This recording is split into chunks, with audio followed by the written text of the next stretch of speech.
Welcome to the Business Building Blocks podcast, where we talk about struggles and celebrations that leaders and entrepreneurs experience on their journey to success. I'm your host, Kristina, and I'm passionate about helping you achieve massive amounts of success at work and at home. We'll talk about all things people and organizational wellness, share relatable stories, and feature insightful guests because quality people and processes are at the heart of every success story. Ready to learn, grow, and have fun? Let's dive in. Hello and welcome to the Business Building Blocks podcast. I'm your host, Kristina Schmidt. Today, I have a very special guest, Nathan Crankfield. So, hi, Nathan. Hi, Kristina. Thanks for having me. It's great to be here. Oh, I'm super excited to have you on. So Nathan has two roles that we want to talk about today. So the first is with Hallow, so a sales associate with Hallow, and the second one is his own endeavor of seeking excellence. So both, I think, are super interesting. So I'd love for you to share with them when we get there. But before we get started, I want to give you a chance to kind of introduce yourself and tell us who is Nathan, where do you live, that kind of thing. So to give us a little bit of lowdown on you. Sure. Yeah. The quick overview. So born and raised in Harrisburg, Pennsylvania, as we were talking about beforehand, became a Michigan fan at the age of 11, which is important. Big University of Michigan football fan. More importantly than that, another key decision in my childhood was became Catholic when I was 13. So I converted to become Catholic when I was 13 years old. Came from a broken family. Parents ended up getting divorced when I was 19. And so that formed a lot of my decisions, just my relationship with my dad that was kind of on and off in my middle school years, and really has formed a lot of what seeking excellence is when we get into that and talk about the 7 pillars, because I really saw what it looked like to struggle in each of those areas. And so that's why I made the commitment to want to be excellent in those areas in my life for my family. And so went to Mount St. Mary's University in Maryland and did Army ROTC there. After I left, I became an infantry officer in the Army. Airborne School, Ranger School, infantry training, and then went to Fort Bragg, where I served in the 82nd Airborne Division for 3 years, including 1 combat deployment to Afghanistan. Then got out of the Army. I worked at Dynamic Catholic as a parish consultant for a year, and then even shorter stint at Benedictine College, which was mainly to date my wife in person because she moved back to the area to work for Sarah Swafford there for a year. And then once we got engaged, moved to Denver, where we live now, and we got married in 2022. We have an 18-month-old son named Jordan, who is the second love of my life, and we have 1 in the oven. So my wife is 18 weeks pregnant as of recording, which is exciting. Oh my gosh, congratulations. That's so exciting. Yeah, thank you. Yeah, super fun. So yeah, we're really looking forward to it. We just had friends that were really convinced their second was a boy, find out that it's a girl. So now my wife is like going through an identity crisis. We have like 3 more weeks until we find out. So you are going to find out. We are. Yeah. We're a find out family. Nice. So we'll find it out October 23rd. So we're looking forward to figuring it out. Yep. That's exciting. Well, I have 2 boys and it's quite fun, and they're about mine are a little farther apart than yours are going to be, but yeah. So they're a lot of fun, but granted you might have a girl, but that's right. Yeah. We'll see what happens. You might. I think I'm very transparent that I wanted a boy. And so we have the boy, like whatever happens after this, I'm just excited. So, okay, cool. Well, you'll love whoever it is. Absolutely. Yeah. Yeah. So amazing. Well, congrats. So just out of curiosity, because I didn't know this, but so you became Catholic at 13. Did your whole family become Catholic at that time, or just you?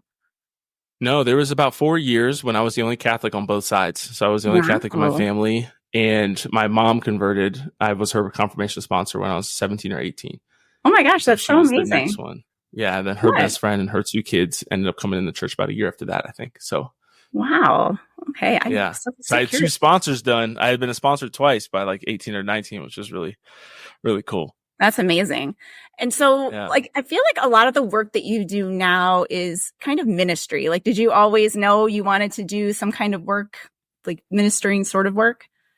Yeah. So I say in college, I had 2 loves, the Army and the church. And so I was very committed to my 4 years in college to really figuring out what gifts God had given me and how I could hone those and really use them to maximize just building up the church, building up the world. And so I had this drive and this passion for the military, for the Army. I'd always wanted to see how far I could go. I really wanted to test myself to see, could I do something like Ranger School?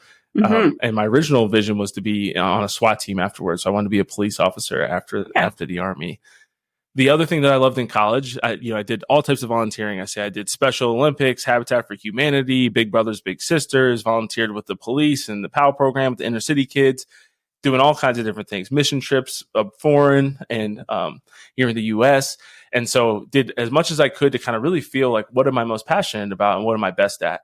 And so I found that leading my Bible study with my men, leading retreats, giving talks was really where I felt that people were affirming the gift and saying like, hey, you're really good at this. Like you really are moving, you're inspiring with your words, you tell Hmm. stories really well, all that kind of stuff. And so that was something that I wanted to push deeper into. And so I knew that that was a passion of mine. I still got to do a little bit of it when I was in the Army, volunteering with faith formation with basic trainees and volunteering with youth group in my last parish where I lived in North Carolina. And so getting out of the Army, I was like, okay, I don't want to go be a police officer anymore. It's 2019.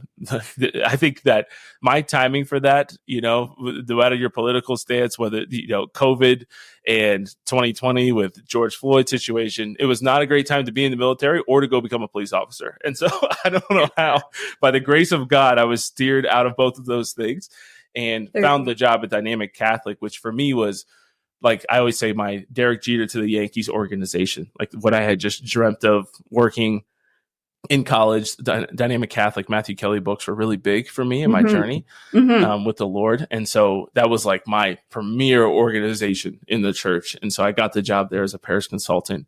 And that really kind of kicked me back off into the church world and Nice. doing ministry type work. Yeah. Nice. I get so inspired by people that like have that vision so early in life. Like I was a late bloomer in all of it. I swear. Like I was probably didn't revert. I'm a cradle Catholic, but didn't revert until mid-30s when I was getting married, which a Okay. late bloomer there too. So, but yeah, it's so amazing to see that kind of focus. Like basically at 13, you were probably before that, obviously, you were starting to see some huge direction and call, like Yeah. push in your life. And that's so beautiful. But I mean, God calls us when we're ready, right? Or when it's time. Absolutely. His timing Yeah. is right. So yeah, very cool. So let's talk about your role at Hallow. You similar in terms of working with schools as kind of your parish consultant, right? Or how does that work? Like, Yes. tell me about it. So now so I started at Hallow 3 years ago. It's been a really beautiful journey. One of my best friend in the world now, my best friend from high school, is Alessandro DeSanto, who's our CFO. And so he's Okay. one of the three co-founders of the company. And so I knew about it when it was an idea. And so Hmm. he had texted me, had like a catch-up phone call when I was living in North Carolina. He's telling me about how he's quitting his job. They're starting this Catholic prayer app I gave to the Kickstarter and did some volunteer work with them in the early days. And then when I was looking for a job when we were moving to Denver, there's a long story behind how I ended up with them, but I was telling Alessandro about it one day, and he was like, "Well, let's get on a phone call with Alex, our CEO." And Alex, who I'd known from visiting them at Notre Dame when we were in college, he says, "Why don't you just come work for us?" And I'm like, "What would I do?" In my mind, I'm like, "Well, maybe I could write some content." But I know that I can't do anything on the tech side. So I was like, I don't Uh-huh. really know what you do for an app. And they're like, well, we're starting a sales team. And they're like, you're, influential and, good with people. Like, you could probably do that. And I was like, yeah, I probably could. So I was the first person brought on what we call our B2B team, enterprise sales, selling to parishes, schools, dioceses, universities. And so at the time we were really focused on schools. And so I was the first sales lead brought on. And then now 3 years later, we have a team of about 22 specifically on the sales team, which is amazing because we started with three of us. Wow. Yeah. I was the 18th employee total at Hallow. So now we have, if you include contractors, over 150 employees.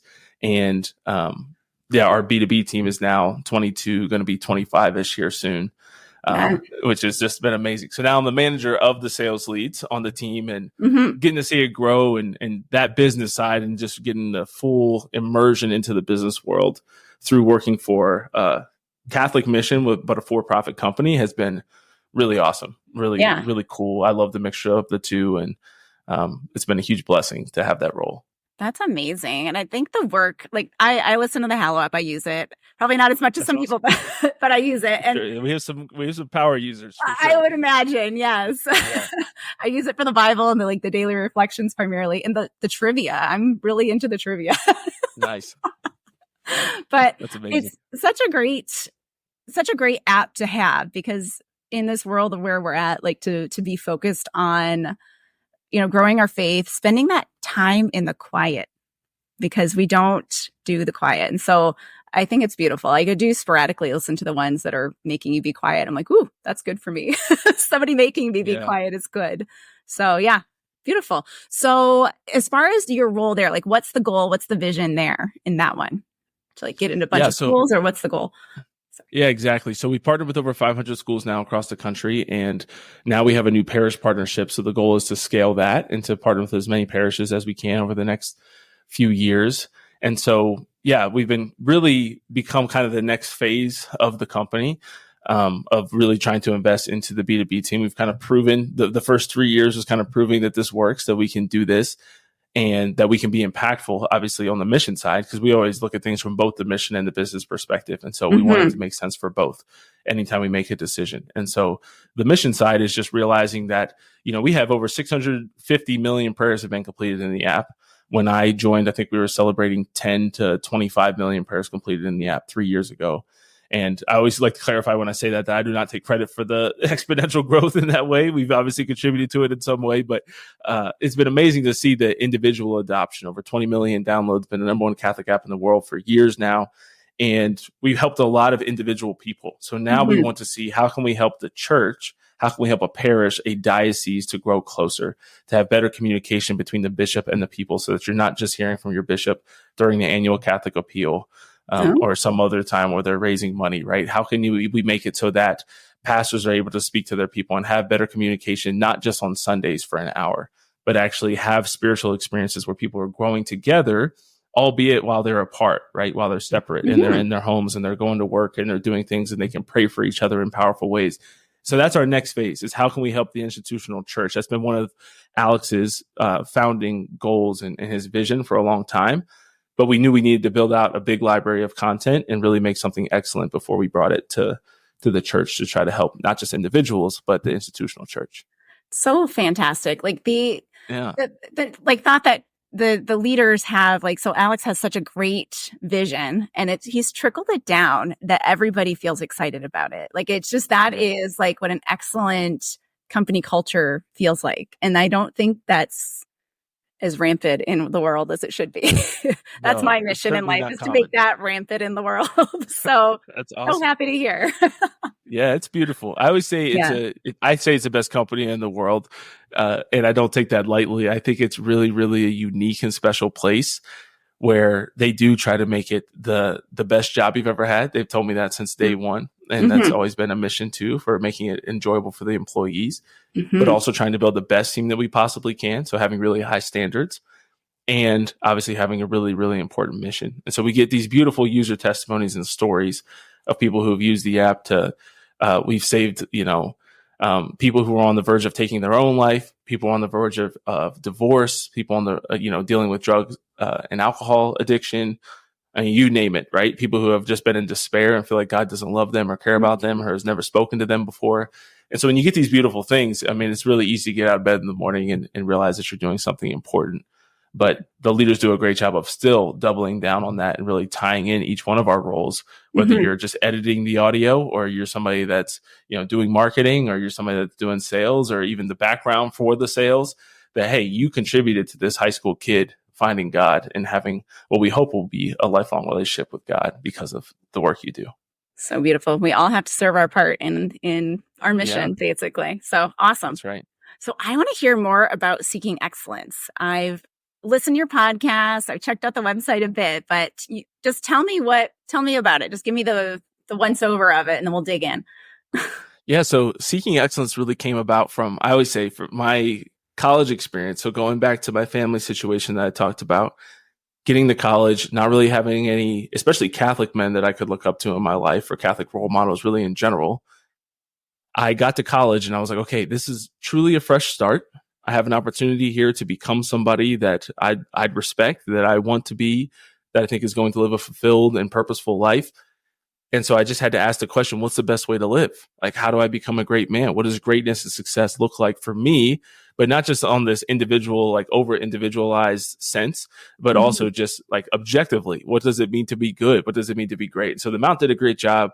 I minored in philosophy, loved ancient philosophy, especially Greek philosophy, learning about Aristotle and Socrates and their approach to answering that question. And then that was obviously built upon by Aquinas, first Augustine, then Aquinas, and many saints throughout history. And just learning about that, developing my prayer life, I started to answer this question. And so I think you start with kind of a mind, body, soul approach, which is what I think the church really, I think poorly, but still tries to emphasize or focus on, right? We don't talk about the mind and the body very much, or what that looks like to be excellent in that area, but you will kind of hear the mind, body, soul language in the church in different capacities. Yeah. What I realized and what I liked about Matthew Kelly in his approach, he added a fourth component, which was emotional. So he says the four parts of the human person are mental, emotional, physical, spiritual. And emotional meaning your relationships. And I've long believed that the quality of your life is largely determined by the quality of your relationships, right? If you don't have good friendships, if your marriage sucks, if your relationship with your kids is bad, you're going to have a pretty crappy life, right? It's hard to feel great about yourself and feel like you're crushing it if all of your relationships are in the toilet. So I was like, okay, that's a fourth one. So that's another thing I have to be considering.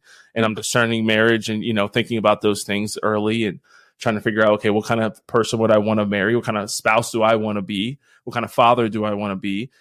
And so then it kind of gets into the real world. You get out into the Army and you get your first performance review. And you realize, we call it OER, Officer Evaluation Report. Okay. But it's basically a performance review. Yeah. And I'm like, okay, these matter, right? This is going to determine if I get promoted. It's going to determine how much money I make.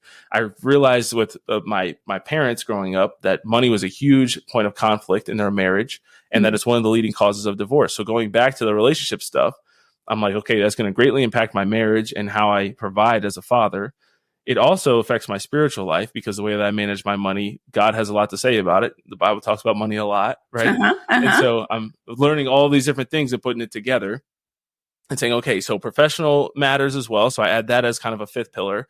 Then I realize I'm starting to make money. I get out of Ranger School and I have, a decent bit of money saved up, $20,000 or something like that, because I've been gone for 5 months and just collecting a paycheck and paying minimal rent.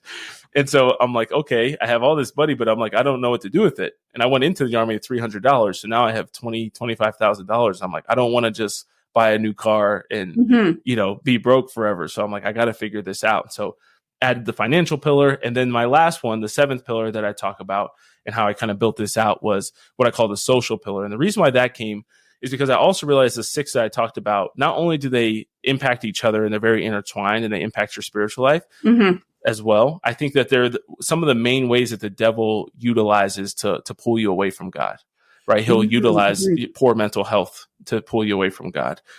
People who aren't mentally tough, I think, is another place where the devil can creep in and try to pull you away from God. Your relationships, he can pull you away. Your finances, and getting you obsessed with money, over committed and worried about it, right? All these different areas. The last area that I realized was really important was this social pillar. Because as I realized when I was becoming more outspoken about my faith and my values on social media and talking about it publicly, was all these kids who went to my Catholic school, who led some of my retreats, who sometimes even made fun of me for being the wild kid who's coming to the retreats and going to mass and doing these things. They now are arguing with me about the church's stances on a lot of these controversial, kind of hot social topics of our time. Okay. And so I realized that they had gone to these progressive universities, go out to jobs in the corporate world, and their values were just watered down or totally removed. And I was like, okay, this is the seventh area that I think is really important, that God wants us to be excellent in. How do we become excellent citizens? What does it look like to actually form a society where a church is influencing culture, which is then influencing politics, not the inverse, which we currently have, where you have politics influencing culture, influencing the church.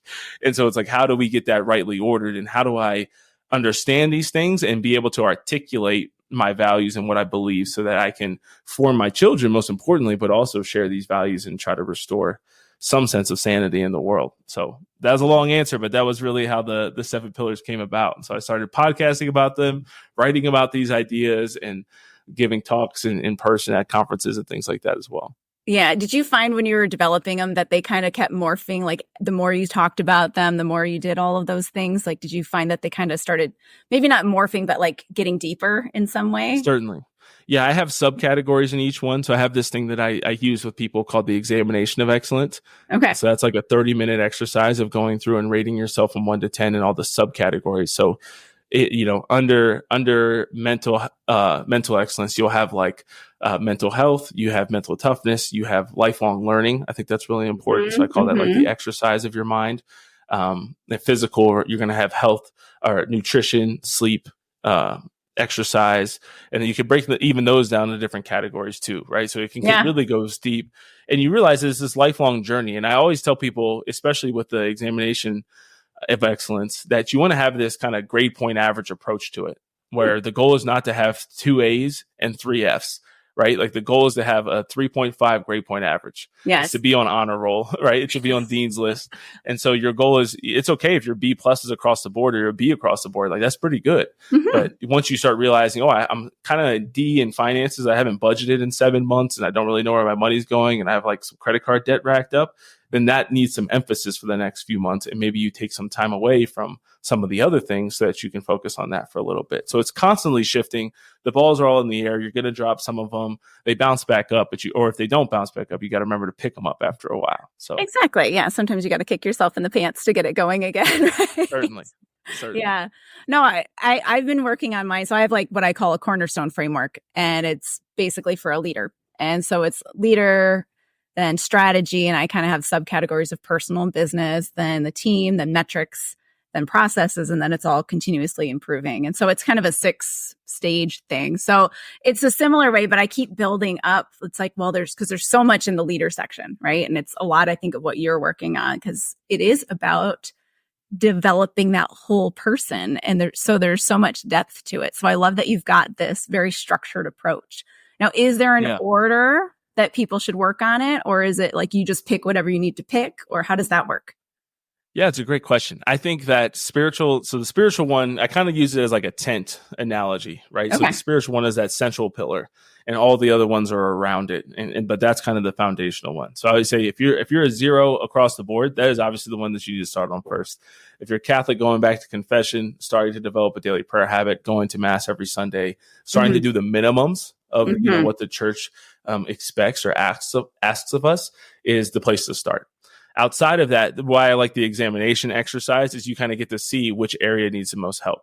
Typically, everybody cares about 1 or 2 of them at least. There's very few people who want to be excellent that aren't at least doing, fairly well in a couple of these areas. Sure. What you find is that they're usually ignoring 1 to 3 of them as well. And so you have a lot of people who are very devout and faithful in their life, and maybe they're very serious about their professional life, but they don't care about physical fitness at all. They haven't thought about it. They haven't been to the gym. They don't care.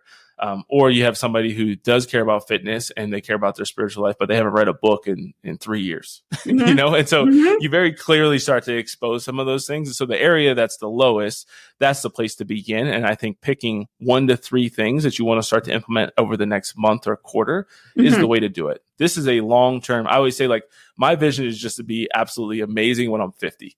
Right. And so I have 19 more years to get there. I've been on this 10-year journey of doing this so far. And so I'm like 50, 60, like I want to be like a true guru in these 7 pillars, but I'm giving myself, 30 years, 40 years to get there. And that's, I think, the long game that you want to be thinking about, is just similar to how you hear about this with diets sometimes, is the goal is not to just lose weight. It's to create a new lifestyle. Yes. So the excellence is a lifestyle. It's not something that you just want to have a good, 2 weeks in your spiritual life and then die out. So you really got to take that habit building wisdom and apply it to this.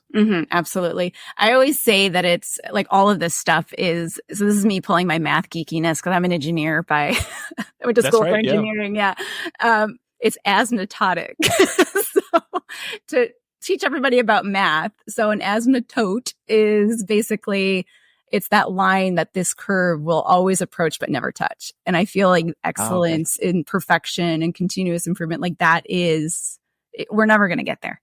But you have to continually improve. And you may be very excellent by 50, but like, you're never going to be complete. We're still sinners. We're still humans. So always a journey. It is. And so not to burst your 50 bubble, but you will probably still find so much more that you're trying to hone in, because by then it's like, so much. It's huge. Certainly. Yeah. Yeah. And I think the thing is that I got close, I would say. There's still a lot of goals I didn't reach by the time I was 30, but it's kind of like the cheesy saying that if you shoot for the moon, you land amongst the stars. Yeah. And I think that if you're striving for excellence, like I'm just amazed at now when I look back at 10 years ago with the way that my mind operated, with where my spiritual life was, with the marriage that I have now, and the family that I'm building, my professional life and where I've gotten to, income wise, or all the things, right? And just the podcast, whatever it is, I'm amazed at it because I was intentional and strove to do things. So that's the biggest thing I think is just, especially in these 10-year blocks, is to be able to look back and say, man, I made a lot of progress over the last 10 years. Because the reality is what I've seen in my life, and I was actually just listening to this great Nick Saban video yesterday talking about this, is he just says that the default is average. The default is to not really care that much, to not give your best effort. He's like, when we get players and we get convinced players to give their all every day, he's like, that is exceptional. That is very abnormal. And we have to realize that this is special. Somebody who actually strives and gives themselves every day and tries to get better, because the average American, the average Canadian, the average person in the world is just coasting along. And when you're coasting, you're usually drifting further away from the person God created you to be. And so I think it's really important to recognize, like you said, we're never going to be perfect, but we also can't. I think a lot of self-help people try to narrow it down too much, where they say, okay, all you need to focus on is this one thing, or just the physical fitness, or just making money. And it's like, yeah, you can try that, but many have tried that and failed and found it unfulfilling. So you really do need, seven's a lot. It's a lot to think about, to work on, and to care about, but it's what's required. I just think it's the most basic version of what God wants of us. Yeah. But if you just grab the one and you focus on the one, eventually the things become a habit, then you're not thinking about it. And then you can grab the next thing. And so it works as a system. And that's the only way to get better, is you do the thing that's hard right now. It becomes easy. Then you can do something else that's hard. So great. So who is your key clientele? Is it anybody that wants to develop in these areas? Is it men? Is it what are your... Yeah, that's a good question. I've been drifting more and more towards making content for men specifically. I think that it's something that I would like to expand on as I grow older. Especially I'd love to be coaching more 30-year-old men by the time I'm 40. Right now, I've always said that the podcast and the content that I create is mainly geared in that 18 to 35 range. And I think it's applicable for a lot of people outside of that range. But obviously, me being 31, that's who I speak to the most, and I think who relates to what I say the most. But I think that going back to what we were talking about and it being somewhat overwhelming, or thinking about how to begin, in those years of your life, I think especially in your 20s and 30s, you really lay a foundation for these things that can last you a very long time, right? If you make some pretty key you can make some financial decisions in your 20s that can really set you back immensely, and you can make some that will really set you up for success, right? If you start investing, very minimally when you're 18, it's amazing what you can have when you're 65, right? Yep. You can also rack up $300,000 of student loans, right? Or $200,000 of student loans that can be immensely difficult to pay off over time. And so that's why I kind of say that it's my kind of prime age group, is because I think that you can lay these foundations when you're starting your marriage, when you're starting your family, when you're in your professional life, even in your physical fitness. I always say I've had injuries and setbacks, but I still kind of have this baseline fitness or body type, where I don't just totally lose everything when I don't work out for a little while. And I think that's because I reached a very, very high level of physical fitness when I was training for Ranger School and going through a lot of the Army stuff that I was doing. And so, you can lay a great foundation in those ages. So I would say anybody who's looking to aspires to greatness, especially for Catholics or Christians at large, in their 18s to teenage years to their 30s. All right, cool. It's kind of the target. Yeah. All right. And I'm going to steal a question from one of my coaches right now. If seeking excellence was wildly successful and met every single goal target that you wanted it to hit, and in 50 years, you're sitting there, you're thinking about, and you're looking out at the world, what is different in the world? Yeah, I think this is probably what clarifies that I want to work with men more, because I think that would be a big part of it. And so I would say to see thousands of men leading their families in a different way, leading their families as men who are on fire for their faith, on fire with love for their families, have their finances in order, are striving to be physically fit, can defend our values and what we believe in, and are striving to constantly learn and grow and just become better versions of themselves each and every day. And so I think that would be the dream 50 years from now, is to be meeting random guys, on the street or in the airport that say like, wow, your book or your podcast or your this or that like really impacted my life and has changed the way that I interact with people and the way that I lead my family. I think that, masculinity, I really want to see restored. In our world and especially in the church. And so I think that would be, my biggest vision, my biggest dream. Awesome. I love it. I would love to see a world like that. So keep going. Yes. Thank you. Thank you. I will. All right. And so if you had to give advice to somebody who wants to get started on this journey, what would you tell them? Yeah. So I always say the three foundations of excellence are intentionality, courage, and ownership. So I think the first thing is that you have to take ownership of where you are. You will never be excellent if you're still blaming other people for your situation, for your circumstances, for your setbacks. Yes, there's things that happen to us. And yes, we can be victims and we can be wounded by other people. The worst wounds we create are the ones we create for ourselves. And we've all made bad decisions that have set us back. And ultimately, for adults, we're making decisions that are the reason why we are where we are in each of the pillars.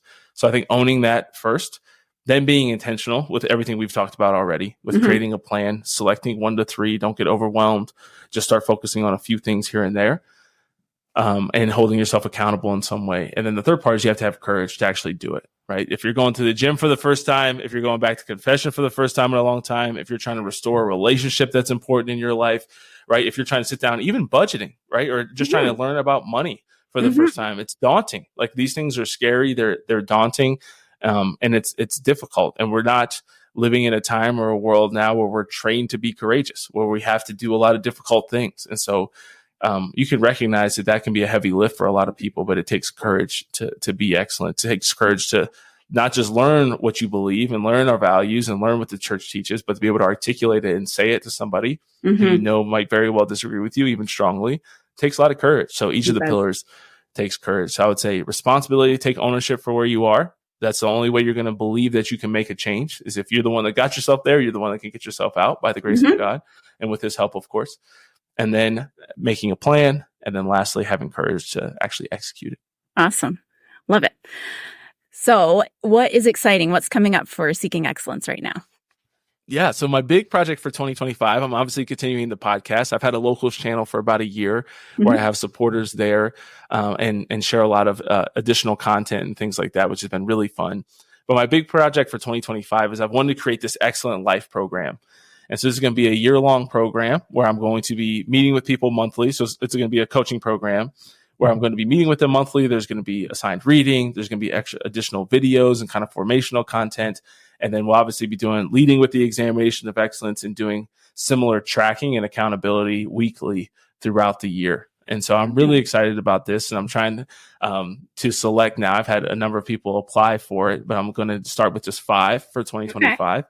And that's a program that I've been thinking about for a long time and have wanted to build out and make something really big and really special, because I think that is where the rubber will really meet the road for a lot of people. You hear me talk about it. The podcast is good. People have made good changes to their lives. But I think this is going to be the deep dive to really have some accountability, have somebody giving you insights, ideas, challenging you, pushing you to become the best person that you can be. And so that's the big thing for 2025. And so awesome. I have links and stuff for that I can share if people are interested. And then I'm sure we'll have like the links to the podcast and all that stuff. But Yep. I'll have all that in the show notes. So awesome. Yeah. That sounds really exciting. So great. And if people want to get in touch with you, what's the best way? Yeah, so Instagram's great. So just at Nathan Crankfield on Instagram is a good way to. And then I'm on LinkedIn as well, as you know. So Nathan Crankfield on LinkedIn, which is where I post the most now, is on LinkedIn. And I do post a lot on stories and stuff on Instagram as well. But either of those two places are great places, or of course, locals. So if you join locals, you can join for free, or they can become a supporter. But you can always message me on there as well. Awesome. All right. Well, thank you so much for coming on today. I feel so inspired by all the work that you're doing. So thank you so much for sharing. I appreciate it. And to my listeners, if you want to start working on yourself, reach out to Nathan. If you are ready to start changing your leadership, we have a Thrive program coming up starting at the end of October. So if you want to check that out, it's KristinaSchmidt.ca/thrive. So it's a 6-month program because that's behavior change. Just like Nathan's program, you need that time for the behavior change. So reach out if you're interested in that because that's coming up soon. Our deadline is October 21st. So get in before that deadline and spaces are limited. All right. Well, thank you so much, Nathan. I really appreciate having you on, and I will see you all next time on the next episode of the Business Building Blocks podcast. Thank you for listening to the Business Building Blocks podcast, where we talk about all things people and organizational wellness, because quality people and processes are at the heart of every successful business. If you enjoyed today's episode, please be sure to hit the subscribe button so you know when new episodes are released. You can also follow me on Instagram at KristinaSchmidt.ca, where I share real-life tips to help in your leadership and life journey. To get one-on-one and team support with your leadership development, book a discovery call on my website at KristinaSchmidt.ca. Thanks again for listening, and we'll see you in the next episode.